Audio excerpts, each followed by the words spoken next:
There are minds so exceptional that their very existence becomes a threat, not because they wield violence or weapons, but because a single honest idea spoken aloud can collapse an empire built on deception.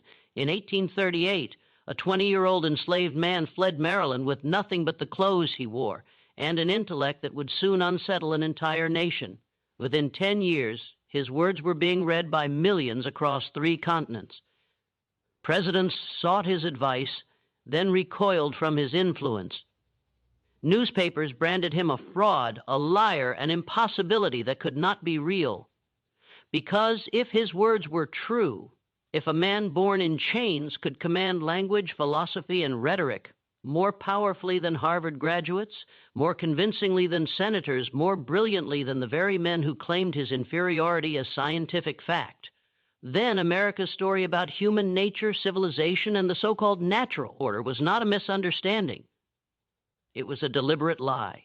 This is the story of Frederick Douglass and of the decades-long effort to discredit, silence, and destroy him before his intellect could dismantle slavery itself.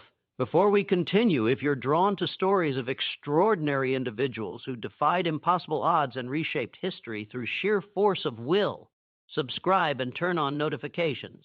And leave a comment telling us where you're listening from. We love knowing where these hidden chapters of American history are being discovered. The United States of the 1820s had built its southern economy on a single unshakable premise. But that premise required more than physical chains to sustain itself. Cotton was king, tobacco was currency, and 4 million human beings classified legally as property-generated wealth that made America one of the richest nations on earth. But the system required more than chains and whips and auction blocks to sustain itself. It demanded an intellectual framework, a scientific justification that could be published in medical journals, defended in Congress, preached from pulpits, and taught in universities as established fact. Leading physicians at institutions like the Medical College of South Carolina testified under oath that people of African descent possessed smaller craniums, limited cognitive capacity, an inability to comprehend abstract thought or complex reasoning. They published papers with measurements, diagrams, comparative anatomy studies that purported to prove intellectual inferiority as biological destiny. Legislators quoted these findings when drafting laws. Preachers cited them as evidence of divine order. Educators used them to justify exclusion from schools. The pseudocience was elaborate, detailed, and completely fraudulent, but it served a purpose. It allowed millions of people to participate in or benefit from slavery while maintaining their self-image as moral, civilized, Christian individuals. To maintain this fiction in practice, slave states enacted legal codes more sophisticated and comprehensive than most modern legal systems. In Maryland, it was illegal to teach an enslaved person to read or write, not discouraged, not frowned upon, illegal, punishable by fines that could bankrupt a family or imprisonment, or in some counties, physical punishment of both teacher and student. The logic was explicit and openly discussed in legislative debates. An illiterate population cannot organize beyond immediate verbal communication, cannot access information their masters don't provide, cannot read abolitionist literature, cannot forge travel passes, cannot document their own experiences for outside audiences, cannot learn that in other parts of the world slavery had been abolished, and people who looked like them lived as free citizens with Leah-lights. Ignorance was not a byproduct of slavery. It was a deliberately engineered weapon as essential to the system as leg irons and slave patrols.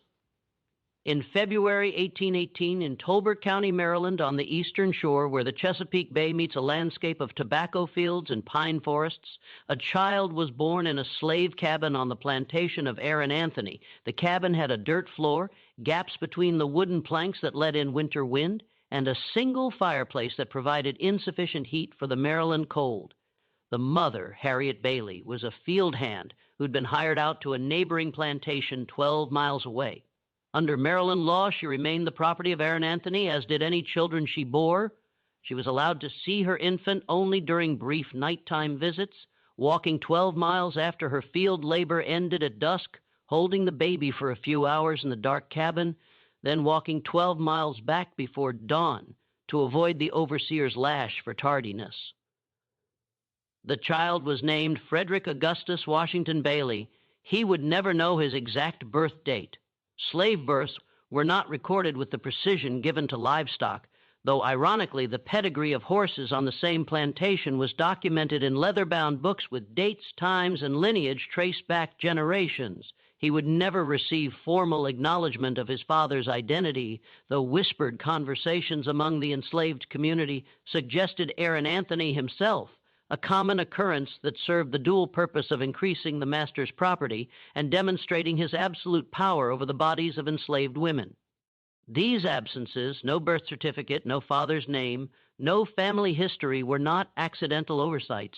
They were deliberate erasers designed to sever any sense of heritage, any connection to lineage or any foundation upon which a person might build an identity separate from their status as property. Frederick's grandmother, Betsy Bailey, raised him for the first 6 years of his life in a cabin at the edge of the plantation. She was known in the community as a skilled net maker, her hands weaving fishing nets that were sold throughout the county, though she never saw payment for her labor.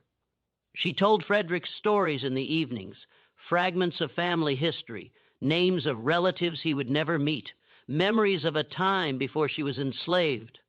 Though those memories were vague and distant, filtered through decades of trauma, when Frederick was 6 years old, his grandmother was ordered to bring him to the main plantation house. She walked with him through the woods, holding his hand, saying nothing about what was coming. When they arrived, she pointed to a group of children playing in the yard and told him those were his brothers and sisters. Then she left. Frederick stood in the yard watching his grandmother disappear down the path and slowly understood that he had been abandoned, not by choice, but by order. His grandmother returned to her cabin. He would see her only once more in his life. This was his introduction to the systematic destruction of family bonds that slavery required. Children were separated from parents to prevent the formation of family units that might prioritize each other over the master's interests.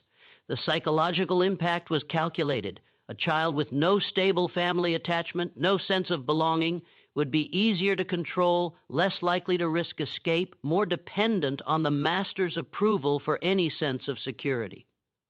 Frederick lived in this environment for 2 years, sleeping on the floor of a kitchen closet, wearing a single long shirt that provided no warmth in winter, eating cornmeal mush from a trough that all the slave children read, fighting for food like animals because that was the intended lesson. You are animals. You have no dignity. You survive at our discretion.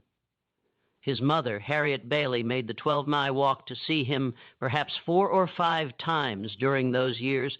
She would arrive after dark, exhausted from a full day of field labor and the long walk, and she would hold him, and sometimes she brought him small treats, a piece of fruit, a biscuit stolen at great personal risk. Then she would leave before dawn. She died when Frederick was 7 years old. He was not told immediately. He learned about it days later, overhearing a conversation. He was not allowed to attend any burial if there was one. He was given no time to mourn. The work continued. Years later, Frederick would write that he received the news of his mother's death with much the same emotions I should have probably felt at the death of a stranger, not because he didn't care, but because the system had successfully prevented him from forming the attachment that would have made grief possible. This was the world that Frederick Douglass was born into. A world designed in every detail to break the human spirit and replace it with obedience. But something in Frederick refused to break in 1826, when Frederick was approximately 8 years old. Aaron Anthony died. The enslaved people on the plantation, including Frederick, were gathered for valuation. They stood in a line while Anthony's heirs and an appraiser walked past, examining teeth, muscles, checking for scars or signs of illness, estimating each person's monetary value like livestock at auction. Frederick was valued and assigned to Thomas Old, Aaron Anthony's son-in-law. But Thomas Old had no immediate use for a small child. So Frederick was sent to Baltimore to serve Thomas Old's brother, Hugh Al, who worked as a shipbuilder. This transfer, arbitrary and unremarkable to the people. He who arranged it would change American history. Baltimore in 1826 was a city of contrasts. The harbor bustled with ships from around the world.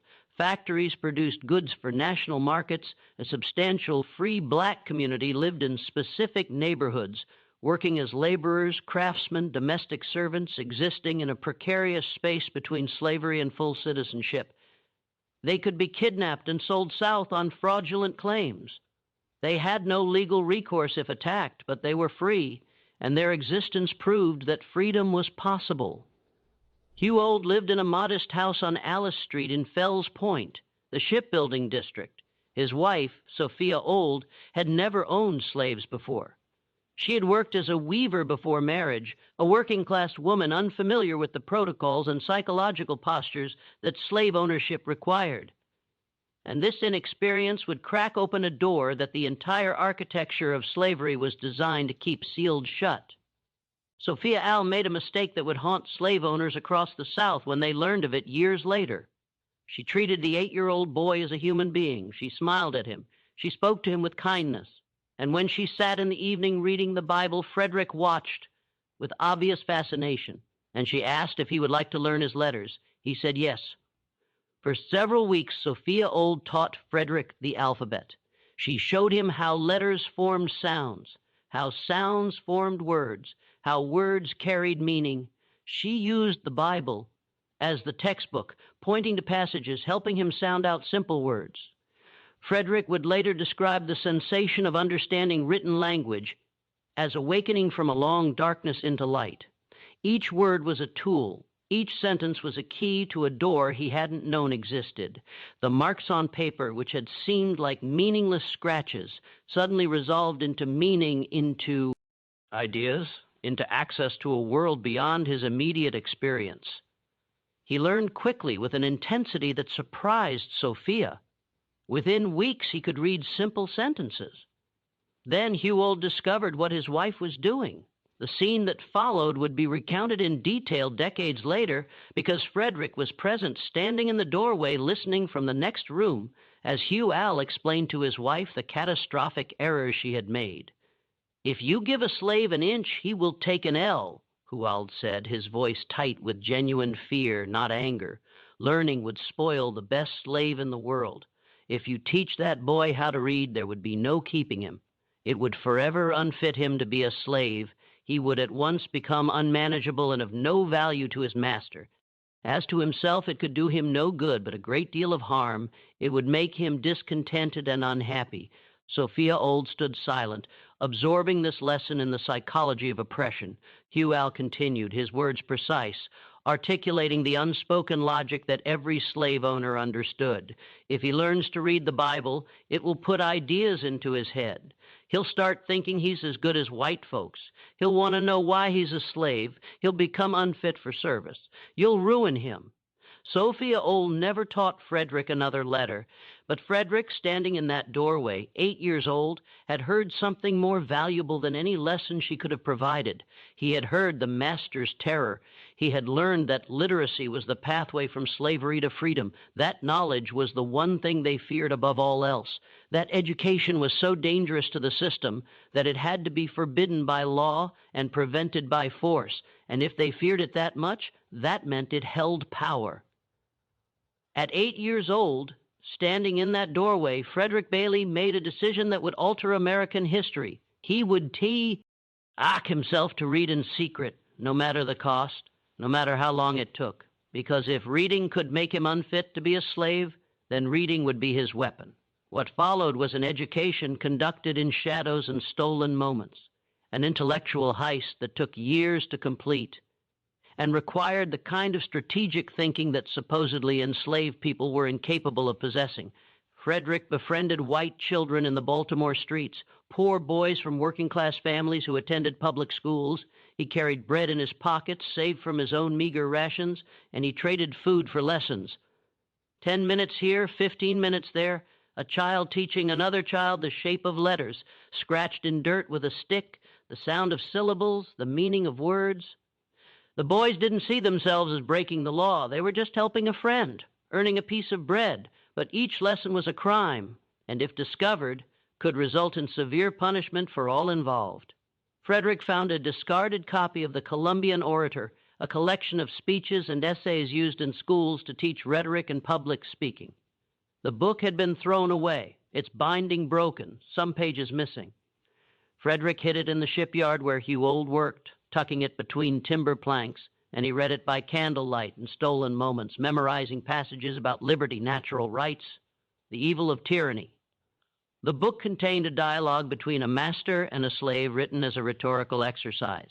In the dialogue, the slave argues eloquently for his freedom, citing philosophy, morality, and logic. The master responds with the standard justifications for slavery: natural order, biblical sanction, economic necessity. The slave systematically dismantles each argument. Finally, the master, defeated by pure logic, grants the slave his freedom, acknowledging that slavery cannot be defended rationally. Frederick read this dialogue until the pages wore thin from handling. He memorized it. He understood that it was fiction, a rhetorical exercise, but it proved something crucial. The arguments for slavery were intellectually weak. They could be defeated through reason. The system sustained itself through force and ignorance, not through superior logic. He began copying letters from ship timber at the Baltimore docks. Carpenters marked wood with destinations and positions: S for starboard, L for lar, SF for starboard forward, L for lar. Frederick practiced writing these letters in the dust, on fences with chalk, on any surface where he could form the shapes until his hand learned the movements. He stole writing materials, scraps of paper, broken pieces of chalk, a discarded pen. He waited until the old family left the house. Then he copied words from young Thomas Al's school assignments, practicing the formation of letters, the spacing of words, the structure of sentences. He practiced in the Bible's margins when no one was watching. He wrote in the sand of the shipyard and erased it quickly with his boot when someone approached. He turned education into a covert operation conducted with the caution of a spy in enemy territory. By age 12, Frederick could read fluently, and what he read filled him with a rage that burned cold and patient, the kind of rage that doesn't explode but calcifies into determination. He read newspapers left behind in the old house and learned that in northern states, Massachusetts, New York, Pennsylvania, people who looked like him walked freely, earned wages, owned property, sent their children to schools. He read political debates and understood that slavery was not inevitable, not natural, not divinely ordained, but a choice that men made and defended with laws that other men could unmake. He read about Haiti.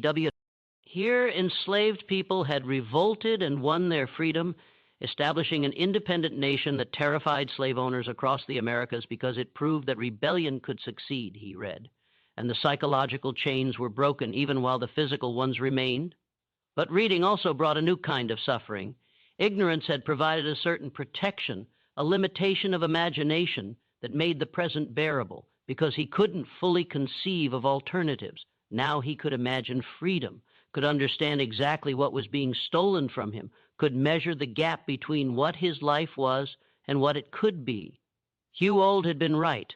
Learning had made Frederick discontented and unhappy, but it had also made him dangerous. In 1833, when Frederick was approximately 15 years old, he was sent back to Tolbert County to work for Thomas Old, who had inherited him when Aaron Anthony died. Thomas Old had recently married and wanted to establish his household with a full complement of enslaved servants. Frederick arrived in Tolbert County, a different person than the child who had left 7 years earlier. He could read, he could write. He had spent years in a city where he'd witnessed free black people living independent lives. He had absorbed ideas about natural rights, human dignity, and the illegitimacy of slavery, and he made the mistake of letting this show. He made eye contact when Thomas Old spoke to him, a violation of the expected difference. He moved with confidence rather than the shuffling head-down posture that slavery required. He asked questions. He spoke with vocabulary that field slaves were not supposed to possess. Thomas Al found this intolerable, not because Frederick was disobedient in action. He performed his work, but because his demeanor suggested he didn't accept his status as property and that was more dangerous than any specific AC. T of defiance. Thomas Al made a decision that he believed would solve the problem. He rented Frederick to Edward Sevi. Edward Sevi had a reputation throughout Talbot County. They called him the Snake, and the nickname was spoken with a mixture of fear and respect by both enslaved people and slave owners. CVY was not wealthy. He rented a small farm and owned only one slave himself. But he had developed a specialty that made him valuable to slave owners with a problem. He broke slaves. He took the strong-willed ones, the defiant ones, the ones who had not fully internalized their subjugation, and he returned them docile, eyes permanently downcast, spirits shattered, transformed into the obedient property that the system required. His methods were sophisticated, almost scientific, in their psychological precision.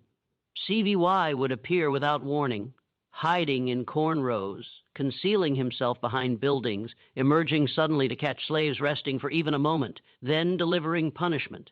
He created an environment of perpetual surveillance, where the threat of violence was more effective than violence itself, because it was unpredictable, inescapable, constant. He worked his slaves from before dawn until after dark in all weather with minimal food and no rest beyond what was absolutely necessary to prevent death. Exhaustion was part of the method. A person too tired to think clearly, too physically depleted to maintain mental resistance would eventually surrender, psychologically. He varied his punishments, sometimes whipping for slow work, sometimes for working too fast, which he claimed indicated carelessness. Sometimes he punished for reasons he never explained because the unpredictability prevented slaves from developing strategies to avoid punishment. If you couldn't predict what would trigger violence, you lived in constant fear, and that fear was the point. Frederick was beaten regularly during his first months with KV, whipped for alleged laziness, whipped for breaking equipment even when the equipment was old and broke through normal use, whipped for looking tired, which CVY interpreted as deliberate insolence. His back bore scars that would remain for the rest of his life, raised welts that formed patterns of cruelty documented in flesh. His hands bled from work in the field, splitting open in the cold, developing infections that were never treated. His mind began to cloud, the books and words and ideas receding behind an exhaustion so profound that some nights he considered whether death might be simpler than survival. He later described this period as the darkest of his life, worse than the childhood deprivations, worse than the separation from his mother, because KV was systematically destroying his sense of self, reducing him to the animal status that slavery claimed was his natural condition. For 6 months, Frederick endured this. Then, on an August morning in 1834, something inside him calcified into pure decision. He was working in the fields, weak from illness, possibly heat stroke, when he collapsed. CVY approached and kicked him, ordering him to stand. Frederick couldn't. CV kicked him again harder, then picked up a piece of wood and struck him. Frederick managed to stand and stagger away, walking the 7 miles to Thomas Al's house to beg for intervention, for reassignment, for anything that would remove him from CVY's farm. Thomas Al listened, then sent him back. "You probably deserved it," Al said. "CVY is a good man. You need to learn obedience." Frederick walked back to Covey's farm, knowing that punishment for running away would be severe. But something had changed during that walk. Some internal calculation had shifted. He had begged for mercy and been refused. He had appealed to the system and been told to submit. T. He had tried every avenue within the rules and found them all closed. So he decided to break the rules. When KV approached the next morning with a rope, intending to tie Frederick for a beating, Frederick fought back. The fight lasted 2 hours. KV tried to pin him to tie his hands to call for help from other slaves who stood frozen in the field, watching something that was not supposed to be possible. Frederick countered every move, not striking blows, but defending, blocking, refusing to submit. He was taller than Covey, younger, and despite months of brutal labor, still strong. Sevi called for assistance. His cousin Hughes came running and tried to help restrain Frederick. Frederick kicked him and Hughes retreated. They grappled in the barn, in the yard, CV trying desperately to establish dominance, Frederick simply refusing to be tied, to be beaten, to surrender.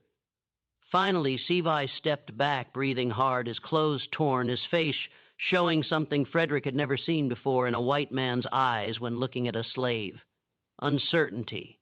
"Now, you scoundrel," Sevi said, trying to reassert verbal authority, "go to your work. I would not have whipped you half so hard if you had not resisted." But he didn't touch Frederick. He turned and walked away, and he never touched Frederick again for the remaining 6 months of the rental period. More importantly, he never reported the incident to Thomas Al, because to admit that a 16-year-old slave had fought him to a standstill would destroy his reputation as a breaker. His entire business model depended on the perception of invincibility. If word spread that a slave had successfully resisted him, his value to other slave owners would evaporate. So both Frederick and Covey kept the fight secret for different reasons. Frederick had discovered something that the system tried desperately to conceal. The master's power was psychological, sustained by the slave's belief in the master's invincibility. Remove that belief and the entire structure became fragile. He later wrote, "This battle with Mr. Keevy was the turning point in my career as a slave. It rekindled the few expiring embers of freedom and revived within me a sense of my own manhood. I was nothing before. I was a man now." But he also understood a darker, more complex truth. He could fight back physically and survive in this specific circumstance because Keevy's pride prevented him from reporting the incident. But physical resistance alone wouldn't free him. The system was too large, too entrenched, backed by law and custom and the armed power of the state. To escape slavery entirely required something more dangerous than violence. It required outsmarting the system itself.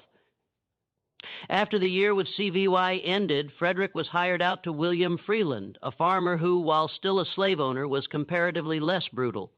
Freeland provided adequate food, didn't use the whip casually, and allowed his slaves Sunday afternoons for rest. In this slightly less oppressive environment, Frederick did something extraordinary and profoundly illegal. He started a secret school. On Sunday afternoons in the woods behind Freeland's plantation, Frederick taught other slaves to read 20 people at first, then 30, gathering in hidden clearings, passing around a single Bible and a few other books that Frederick had acquired, learning letters and words with the intensity of people who understood they were handling contraband more dangerous than weapons. The students ranged in age from teenagers to men in their 52nds. Some learned quickly, forming letters and sounding out words within weeks. Others struggled, their minds so conditioned by years of enforced ignorance that the concept of reading seemed almost magical, impossible for them to grasp, but they all understood the stakes. Discovery would mean severe punishment. Whipping sailed to the deep south, possibly death. Yet they came every week, risking everything for the chance to access the knowledge that might somehow lead to freedom. Frederick taught them more than reading. He taught them geography, explaining where the free states were located, which routes led north, which cities had substantial free black communities that might offer shelter. He taught them about abolitionist movements, about political debates over slavery's expansion, about the fragile coalition of interests that kept the system functioning. He was creating not just literate individuals, but potential rebels armed with information. The school operated for months before someone, Frederick never learned who, informed the local authorities. On a Sunday afternoon, armed white men raided the clearing. Frederick and the others scattered into the woods. Several were caught and beaten on the spot, whipped as an example. Frederick escaped initially, but knew that his involvement was known, that consequences were coming. The school was destroyed, but it had existed, proving it was possible, planting seeds that would grow in ways Frederick couldn't predict. Some of those students would eventually escape to freedom. Others would teach their own children in secret. The knowledge, once transmitted, couldn't be fully eradicated. But Frederick also understood that his time in Tolbert County was running out. He had fought CVY. He had run an illegal school. He was becoming known as a troublemaker, and troublemakers were sold south to the cotton plantations of Alabama and Mississippi, where life expectancy was measured in years and escape was nearly impossible. He began planning his escape in earnest. Frederick had access to information that most enslaved people didn't. He could read newspapers and maps. He understood geography, knew that Pennsylvania was the nearest free state, approximately 90 miles north.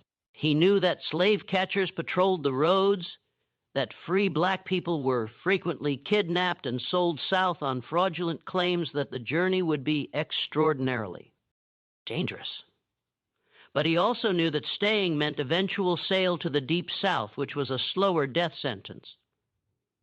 He recruited 5 others: Henry Harris, John Harris, Henry Bailey, Charles Roberts, and Sandy Jenkins. They met in secret, discussing routes, timing, strategies.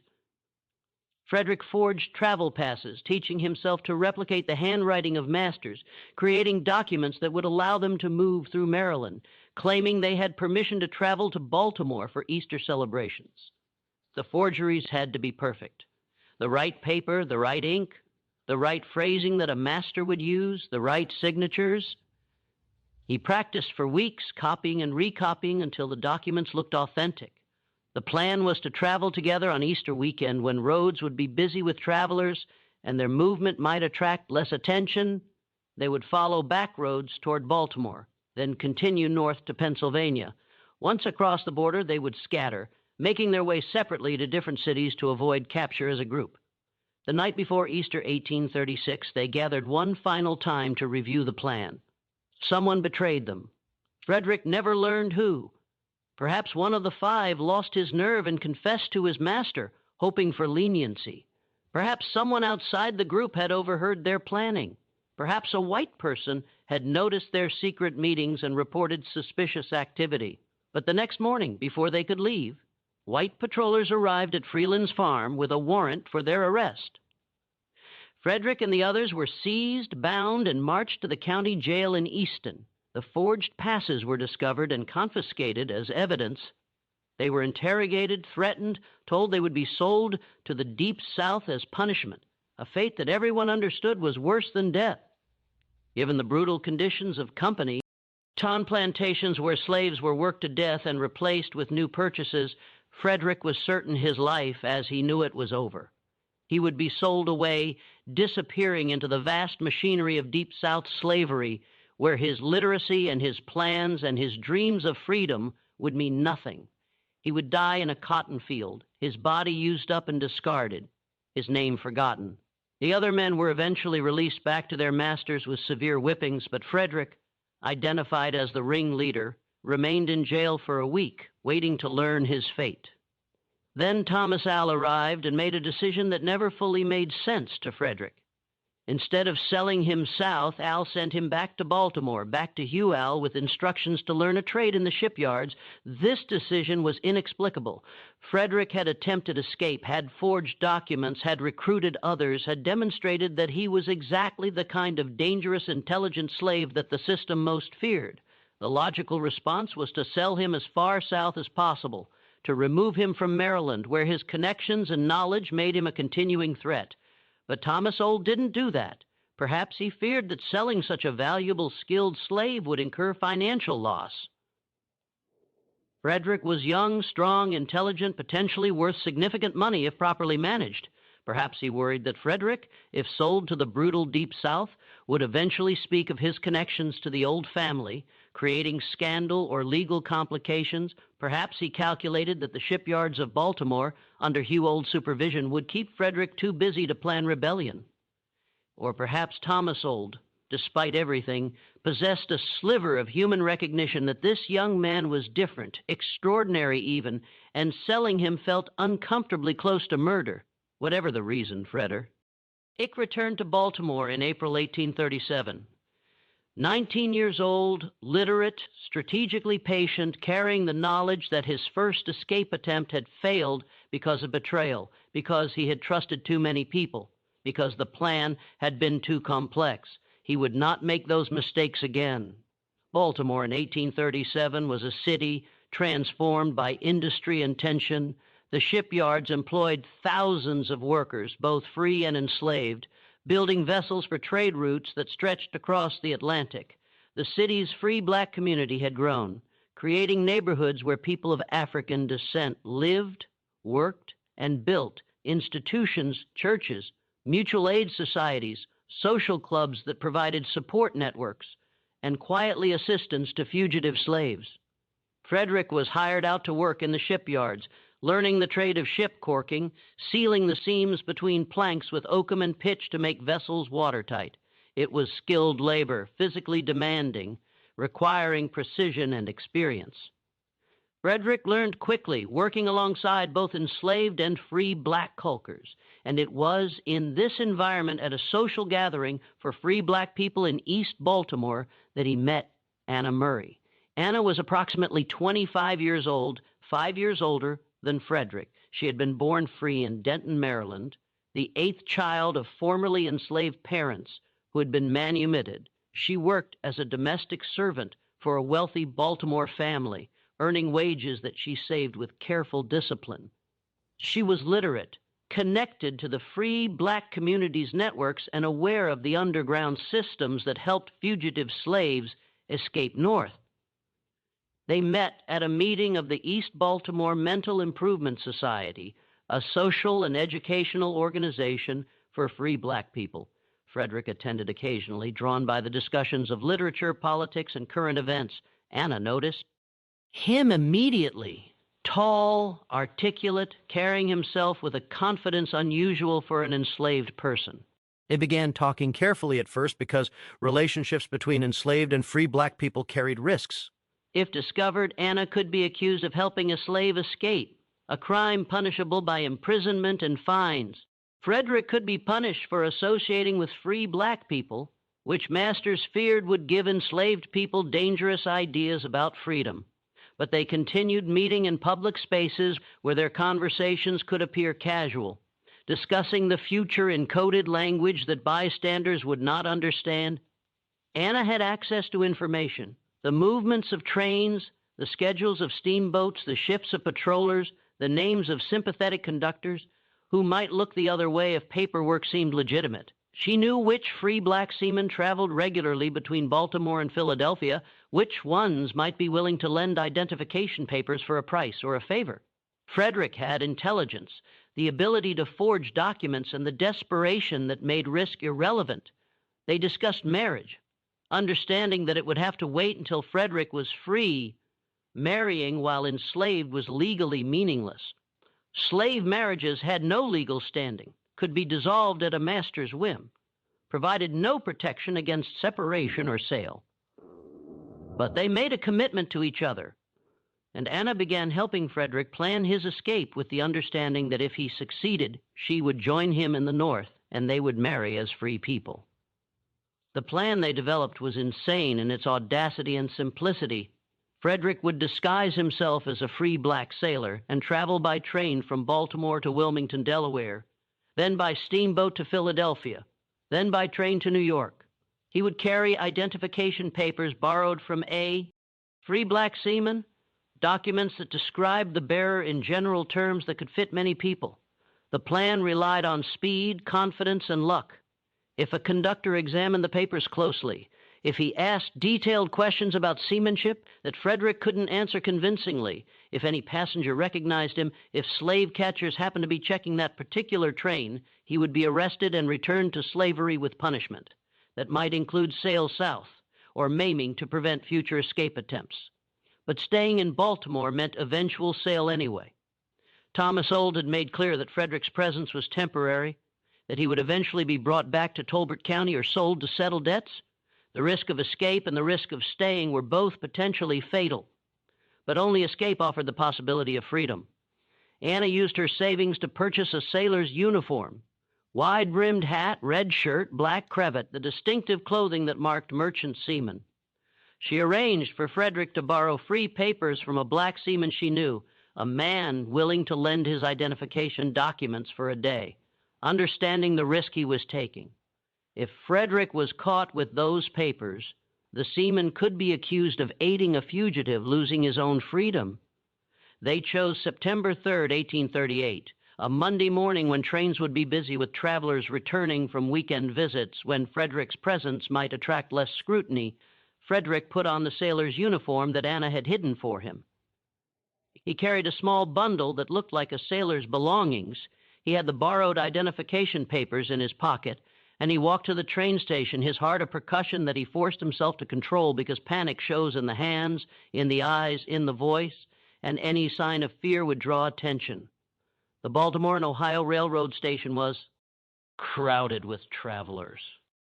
Frederick purchased a ticket to Wilmington, paying with money Anna had given him. He boarded the train, finding a seat in the Negro car, the segregated section where black passengers, both free and enslaved, traveling with masters, were required to sit.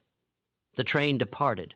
Frederick sat motionless, staring out the window, watching Baltimore recede every mile, carrying him closer to freedom and closer to the possibility of capture. His mind ran through scenarios, what he would say if questioned, how he would respond to challenges, whether he should run if confronted, or try to talk his way through. A conductor approached, checking tickets and papers. This was the moment. If the conductor suspected anything, if he called for authorities, Frederick's escape would end before it truly began. Frederick handed him the seaman's protection papers, documents covered in official seals and stamps, emblems that suggested governmental authority. The conductor glanced at the papers, glanced at Frederick in his sailor's uniform. "I suppose you have your free papers?" the conductor asked. Frederick maintained the exact tone of casual confidence a free seaman would have, slightly annoyed at the question. "No, sir, I never carry my free papers to sea with me, but you have something to show that you are a free man, haven't you?" Frederick showed him the seaman's protection papers again, pointing to the official seals. The conductor examined them for a moment that stretched into eternity. Then he handed them back. "I suppose so. Go ahead." The train continued north. Frederick sat motionless, breathing slowly, aware that he had cleared. One obstacle, but many remained. Slave catchers patrolled train stations. Bounty hunters worked the border regions, earning fees for captured fugitives. Free black people were kidnapped regularly and sold into slavery on forged claims fugitive status. At Havre de Grace, the train crossed the Susquehanna River on a ferry. Frederick saw a man he recognized, a ship captain who knew him as Hugh Old Slave. The captain looked directly at him. Frederick's heart stopped, but the captain said nothing, either not recognizing him in the sailor's disguise or choosing not to interfere. The moment passed. At Wilmington, Delaware, Frederick changed trains, boarding a line that would take him to Philadelphia. He was now in a free state, but that provided no safety. Delaware was a slave state, and even in free states, fugitive slave laws allowed masters to reclaim their property. On the train to Philadelphia, Frederick saw another acquaintance, a German blacksmith who had worked in the Baltimore shipyards. The man looked at him with clear recognition. Frederick prepared to run, but the blacksmith turned away, saying nothing. Years later, Frederick would wonder whether these men had recognized him and chosen to let him pass. Silent acts of mercy or indifference that allowed his escape, or whether the disguise had been effective enough that they genuinely didn't recognize the slave they knew and the confident sailor sitting in the train car. He would never know. The train arrived in Philadelphia on the evening of September 3rd, 1838, approximately 24 hours after Frederick had left Baltimore. He stepped onto the platform at the station, surrounded by crowds of travelers, and felt terror more intense than any he'd experienced in Maryland, because now he had everything to lose.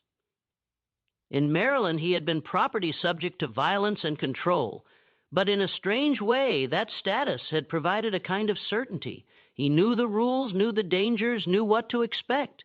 Now he was a fugitive in a free state with no money, no contacts, no clear plan beyond reaching New York. He could be captured at any moment. He could be eyed by anyone. He could starve or freeze when winter came, or be kidnapped by slave catchers who operated in Philadelphia despite its free status. He walked the streets of Philadelphia that night, afraid to ask for help, afraid to trust anyone, sleeping in a doorway, understanding that freedom without resources was its own kind of prison. The next morning, he approached a black sailor on the street and asked for help. The sailor directed him to an abolitionist who provided food, a place to sleep, and information about traveling to New York, where the abolitionist community was larger and better organized. Frederick took a steamboat up the Delaware River to New York City. arriving on September 4th, 1838. He stood on the dock, watching the city move around him. Thousands of people, none of them his master, none of them with legal authority to control him, and felt the weight of freedom settle on his shoulders like a physical thing. He was free, but he was also alone, hunted, and acutely aware that his freedom was fragile, dependent on not being recognized, not being betrayed, not being caught by the slave catchers who worked New York streets with legal impunity. Frederick found shelter with David Ruggles, a black abolitionist who ran an underground network helping fugitive slaves. Ruggles provided food, clothing, and most importantly, advice. Change your name.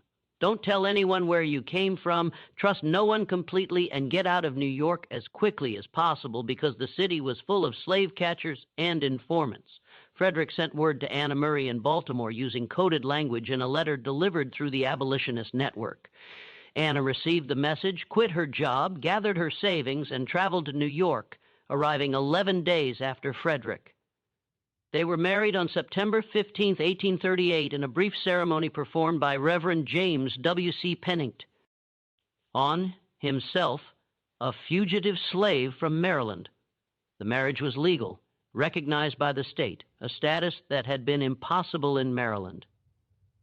They took the surname Johnson to conceal their identities, one of the most common surnames among free black people, providing anonymity.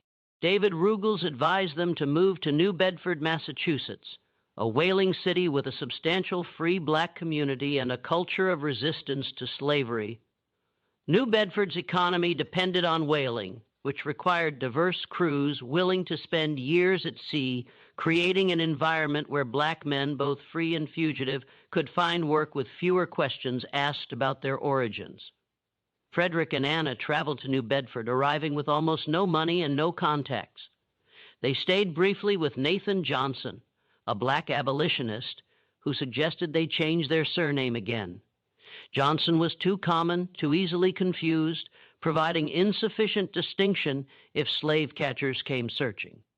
Nathan Johnson had been reading Sir Walter Scott's poem, The Lady of the Lake, which featured a character named James Douglass, a hero who fought against tyranny. He suggested the name Douglass. Frederick agreed. Frederick Douglass, a new name for a new life. In New Bedford, Frederick found work as a laborer, loading ships, cutting wood, doing whatever physical work was available. The pay was minimal, the work exhausting, but it was his work, his wages, his choice. He could quit if he wanted. He could negotiate for better pay. He could walk away from an abusive employer. These small freedoms, trivial to people born free, were revolutionary to someone who had spent 20 years as property. Anna found work as a domestic servant. Together they rented a small house, furnished it with second-hand items, and began building a life. Frederick continued reading, borrowing books, attending lectures. He subscribed to Tea.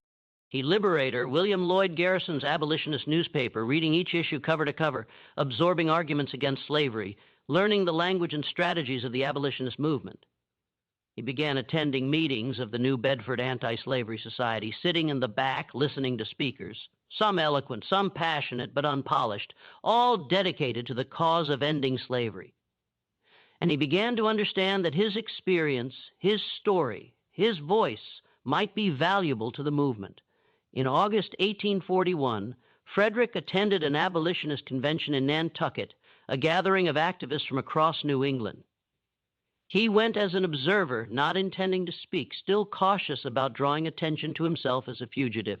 But during the meeting, William Coffin, a prominent abolitionist who had heard Frederick speak briefly at a smaller gathering, invited him to address the convention. Frederick was terrified. He had never addressed a large audience. He was still legally a fugitive slave, and speaking publicly meant revealing his status, making himself visible to potential slave catchers. His hands shook as he stood before hundreds of people, white and black, all watching him expectantly. He began speaking, describing his life in slavery, not as an abstraction or a political debate, but as a lived reality of violence, dehumanization, and systematic intellectual suppression. He spoke for several minutes, his voice gaining strength as he continued. describing the separation from his mother, the deliberate prevention of education, the psychological warfare of Covey's farm, the fight that had restored his sense of manhood, the secret school, the failed escape, the final successful flight to freedom. When he finished, the audience sat in stunned silence. Then the applause began and continued wave after wave because people recognized that they had witness something unprecedented. A fugitive slave who could articulate the horror of slavery with greater eloquence, logic, and moral authority than any white abolitionist they had heard. William Lloyd Garrison, the most prominent abolitionist in America, stood after Douglass finished and asked the crowd, "Have we been listening to a thing, a piece of property, or a man? A man, a man?" The audience roared back. Garrison continued, his voice rising. "Shall such a man be held a slave in a Christian land?" "No, no, never," the crowd shouted. Frederick Douglass was hired immediately by the Massachusetts Anti-Slavery Society as a lecturer, paid to travel and speak about his experiences. For the next 4 years, he traveled constantly, speaking to crowds across the North, describing his life in slavery with such specific detail, such command of language, such intellectual sophistication that audiences were simultaneously moved and troubled because the existence of Frederick Douglass contradicted every justification for slavery.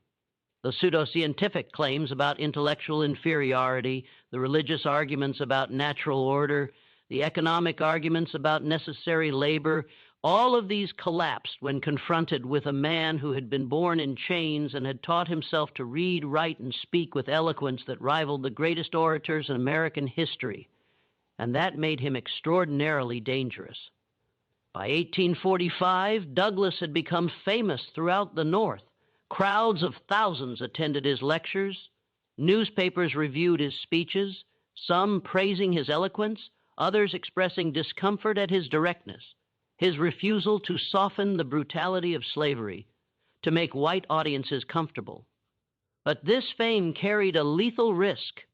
As a fugitive slave, Frederick Douglass was still legally the property of Thomas Old in Maryland. Under the Fugitive Slave Act, slave catchers coup. LD capture him at any moment in any state and return him south. His entire life of freedom could vanish in an instant, and his prominence made him an easy target. Abolitionists urged him to publish his autobiography, to document his experiences in permanent form, to create a record that would survive even if he was recaptured. But doing so would require revealing his real name, his owner's name, specific locations and dates, all the information that would make his recapture trivial. Douglass understood the risk, but he also understood that his story, told in his own words, would be more powerful than any second-hand account. He published Narrative of the Life of Frederick Douglass, an American Slave, in May 1845. The book was an immediate sensation. 5,000 copies sold in the first 4 months. It was translated into French, German, and Dutch. Newspapers across the country reviewed it, and the reviews revealed the deeper crisis that Douglass's existence created. Many reviewers, particularly in the South, suggested the book was too sophisticated to have been written by a former slave. They claimed it must be ghostwritten, a fabrication designed by abolitionists to manipulate emotions and advance their political agenda. This accusation, repeated in newspapers across the South and even in some northern publications, revealed the impossible trap that Douglass faced. If he truly wrote the narrative himself, then the intellectual justifications for slavery, the claims about cognitive inferiority, the inability to master complex reasoning were exposed as fraudulent lies.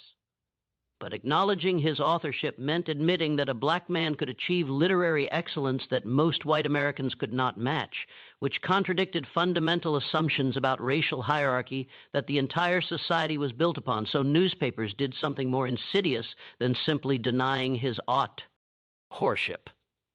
They accused him of lying about being a slave at all. They claimed he was a freeborn imposter, coached by abolitionists to play a role, performing a character designed to generate sympathy and donations for the abolitionist cause. They demanded he prove his enslavement by revealing details that would conveniently allow his capture and return to Maryland. Douglass faced an impossible choice. prove his authenticity and lose his freedom, or maintain his freedom and be dismissed as a fraud. He chose a third option. He fled to England. From August 1845 to April 1847, Frederick Douglass toured Ireland, Scotland, and England, lecturing to massive audiences who received him as a celebrity and moral authority. In Dublin, he spoke to crowds of thousands, drawing parallels between American slavery and Irish oppression under British rule, creating alliances between different struggles for freedom and dignity. In Scotland, he addressed church congregations, challenging religious leaders who maintained fellowship with American churches that defended slavery, forcing them to choose between their professed Christian values and their institutional relationships. In England, he met with members of Parliament, writers, reformers, people who treated him not as a curiosity or an exception, but as an intellectual equal worthy of serious engagement. The contrast with America was stark and painful. In England, he could enter any building, eat at any restaurant, stay at any hotel, ride in any train car. The casual, constant humiliations of American racism, the segregated spaces, the refused service, the assumption of inferiority were absent. He wrote to Garrison, "I breathe, and lo, the cattle becomes a man." But he also understood that his safety in England was temporary, dependent on distance. In America, he was still legally property, and that status would not change unless someone hazed his freedom from Thomas Old. British abolitionists, horrified by this reality, raised funds to purchase Douglass's legal freedom.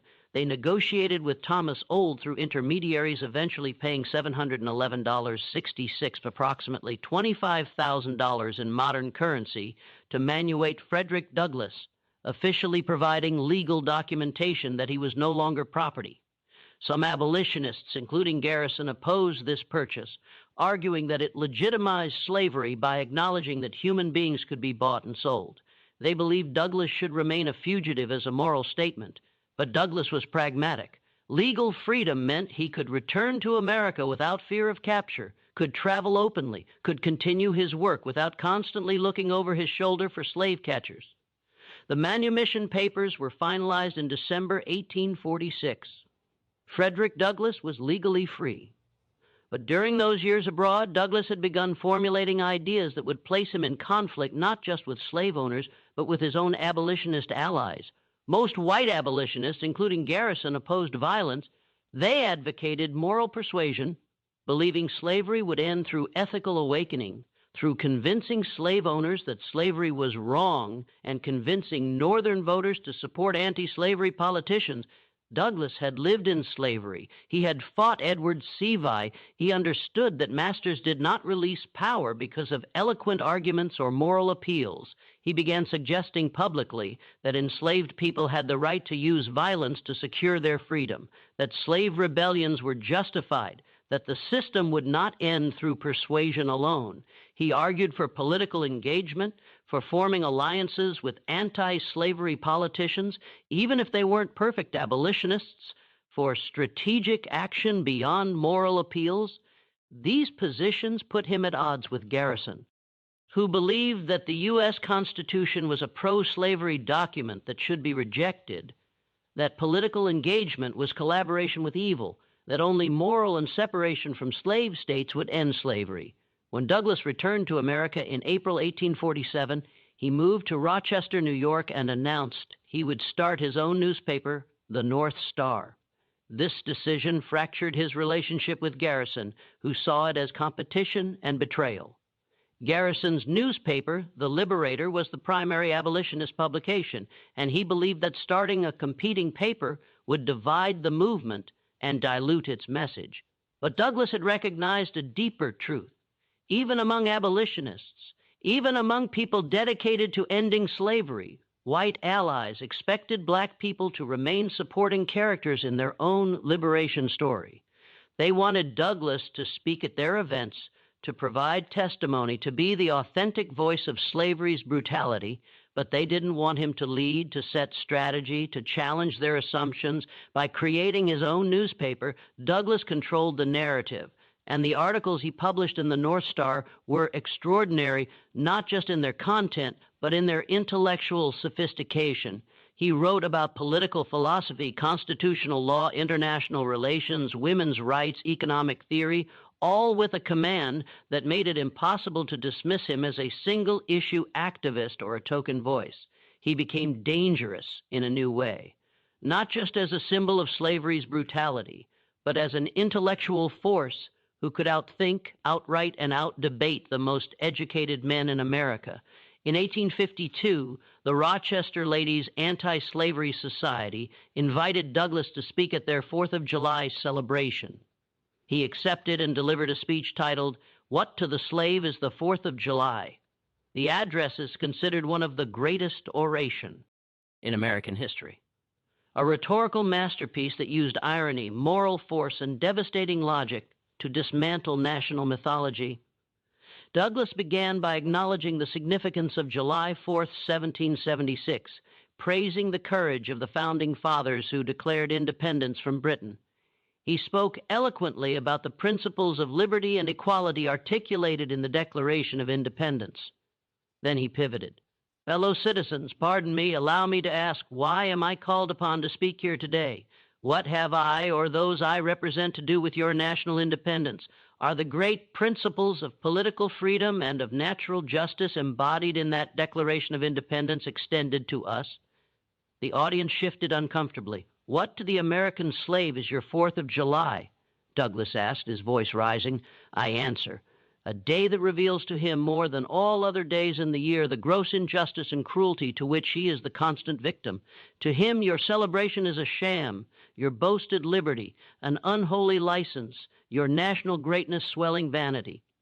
Your sounds of rejoicing are empty and heartless, your denunciations of tyrants, brass-fronted impudence, your shouts of liberty and equality, hollow mockery, your prayers and hymns, your sermons and thanksgivings, with all your religious parade and solemnity, are to him mere bombast, fraud, deception, impiety, and hypocrisy, a thin veil to cover up crimes which would disgrace a nation of savages."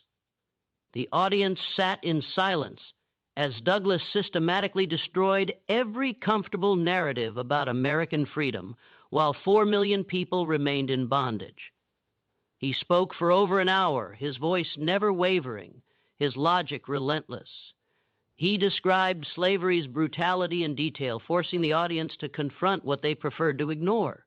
He quoted the Constitution, demonstrating how it protected slavery. He cited the Slave Act, showing how the federal government actively supported the system, and he ended with a challenge, "For it is not light that is needed, but fire. It is not the gentle shower, but thunder. We need the storm, the whirlwind, and the earthquake." The speech was transcribed, published, circulated. Southern newspapers called for his arrest, claiming the speech constituted incitement to rebellion. Northern newspapers debated whether such rhetoric was productive or dangerous, but no one could refute him because his intellect was the weapon they could not confiscate, the rebellion they could not suppress. In the years that followed, Douglass became an advisor to President Abraham Lincoln during the Civil War, meeting with him multiple times to advocate for the enlistment of black soldiers and the Emancipation Proclamation. He helped recruit black troops for the 54th Massachusetts Infantry Regiment. He continued publishing, writing, speaking, becoming one of the most photographed Americans of the 19th century because he understood that images of black dignity and intelligence were themselves political acts. After the war, he fought for the 13th, 14th, and 15th Amendments, which abolished slavery, granted citizenship, and protected voting rights. He served in government positions appointed by Presidents Hayes and Garfield to roles including U.S. Marshal for the District of Columbia and Minister to Haiti. He wrote 3 autobiographies, each expanding on his experiences with greater detail and philosophical depth. He continued lecturing into his 70 seconds, his voice never losing the power to command a room, to challenge assumptions, to force audiences to confront uncomfortable truths. On February 20th, 1895, Frederick Douglass attended a meeting of the National Council of Women in Washington, D.C. He was 77 years old, still active, still engaged in the fights for justice that had defined his life. He returned home that evening to Cedar Hill, his estate overlooking the Capitol, a house he had purchased in a white neighborhood that had tried to prevent his residence. Another small victory in a lifetime of resistance. He was speaking with his wife, Helen Pitts Douglass, his second wife, a white woman. Their interracial marriage itself a political statement about the day's events. Then he collapsed, a massive heart attack, sudden and fatal. He died within minutes, surrounded by family in his own home as a free man. Newspapers across America and Europe published obituaries acknowledging his extraordinary life. But even in death, the attempts to diminish him continued. Some articles suggested he had been given opportunities unavailable to other black people, implying his success was exceptional luck rather than evidence of equal human potential. Others praised him as an exception, a credit to his race, language that reinforced the assumption that most black people were inferior and Douglass was somehow different. They still could not accept the truth that his life proved that intelligence, creativity, moral clarity, eloquence, leadership, none of these qualities are distributed by race, that the only thing preventing millions of enslaved people from achieving what Douglass achieved was the systematic violent suppression of their education and freedom. That slavery was not a natural order, but a choice sustained by deliberate ignorance and defended by people who feared what education would reveal. Douglass had escaped slavery at 20 years old. He spent the remaining 57 years of his life demonstrating through every speech, every article, every act of intellectual achievement that the justifications for slavery were lies. He died free, famous, and respected, but the silence that America tried to impose on him, the erasure they attempted when he was born in. That cabin in Talbot County, that silence had become impossible because he had spoken and written, and his words remained printed and permanent, a testimony that could not be recaptured or destroyed. There are graveyards across Maryland where slaves were buried without markers, their names unrecorded, their lives erased as if they had never existed. There were thousands who lived and died in chains, people whose names were never recorded, whose intelligence was never nurtured, whose promise was intentionally erased. Frederick Douglass survived where so many were denied even the chance. His grave rests in Mount Hope Cemetery in Rochester, New York, marked by a simple monument bearing his name, his years, and a single word that defines what he stood for: freedom. Yet his real memorial is not carved from stone. It lives in the countless men and women, past and present, who encounter his words and come to understand that learning is a form of emancipation, that knowledge is a source of power, and that no system of domination can endure once those it seeks to silence learn to speak, to write, to think, to organize, and to resist. Douglass's true legacy is the understanding that the struggle he helped ignite for dignity, equality, and the full recognition of human worth is not over. The task remains unfinished. Each generation must decide whether to cling to comforting falsehoods or to face difficult truths. If this story resonated with you, consider subscribing to discover more untold histories that have shaped the world we live in today. Share your thoughts in the comments on Frederick Douglass's legacy and what his life represents in our own time. And don't forget to turn on notifications as we continue uncovering remarkable stories of resistance, courage, and the enduring power of the human spirit to rise against systems built to crush it.